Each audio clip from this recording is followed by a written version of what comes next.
1968년 멕시코 올림픽에 출전한 미국의 높이뛰기 육상 선수 가운데 딕 포스웰이라는 사람이 있습니다. 그 전까지는 모든 높이뛰기 선수들은 도약하면서 다리를 가위처럼 움직이는 가위뛰기라고 불리는 방식을 사용하여 발을 넘었습니다.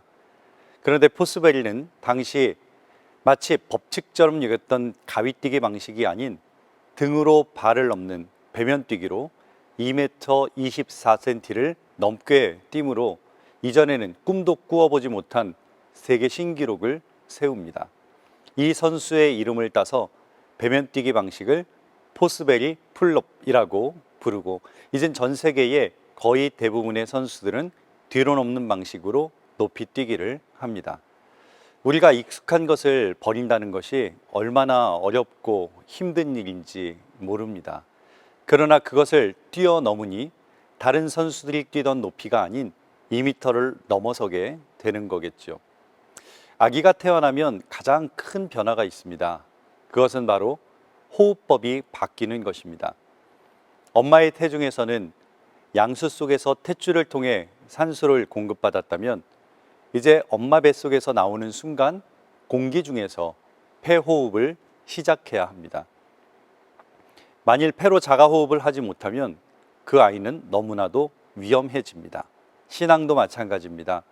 이사야서는 우리를 양처럼 길을 잃고 각기 제갈길로 갔던 존재로 표현합니다. 내가 주인 되어서 내 맘대로 살아가는 존재가 우리입니다. 또 사도 바울은 우리가 죄의 종노릇하던 자들이었다고 말합니다. 하나님 안에서 주신 자유가 아닌 방종과 방임의 삶을 살았던 사람들이 바로 우리입니다.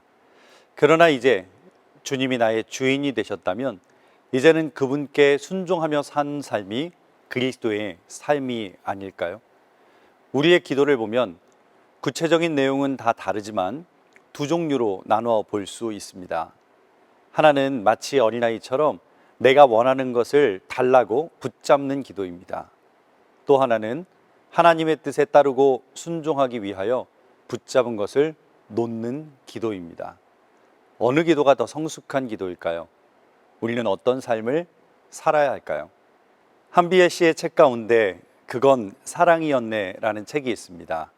그 책에서 한비아 씨는 자신의 20대에 계속되는 실패를 경험하면서 이런 생각을 합니다. 그때에는 왜 내게만 모든 문이 닫혀 있습니까? 왜 나만 이런 고통을 당해야 합니까?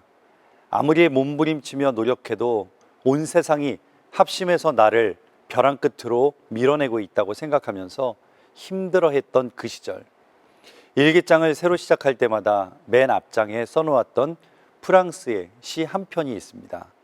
그 시는 이런 내용입니다. 벼랑 끝 100m 전 하나님이 날 밀어내신다. 나를 긴장시키려고 그러시나?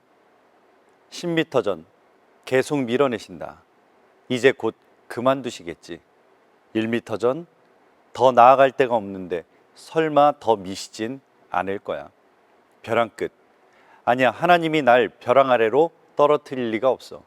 내가 어떤 노력을 해왔는지 그분은 너무나 잘 아실 테니까. 그러나 결국 하나님은 벼랑 끝자락에 간신히 서 있는 나를 아래로 밀어내셨다. 그때야 알았다. 나에게 날개가 있다는 것을.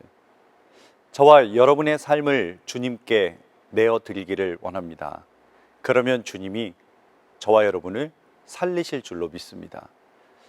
어릴 때 목욕탕에 가면 하얀 판에 페인트로 이렇게 써 있었습니다.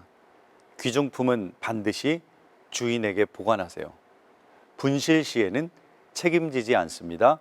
주인 백. 여러분의 주인은 누구십니까? 그분께 나의 삶을 맡기는 저와 여러분이 되시기를 주님의 이름으로 축원합니다. 주님이 하시게 하십시오. 이제 주님이 여러분의 인생을 붙들어 주실 줄로 믿습니다.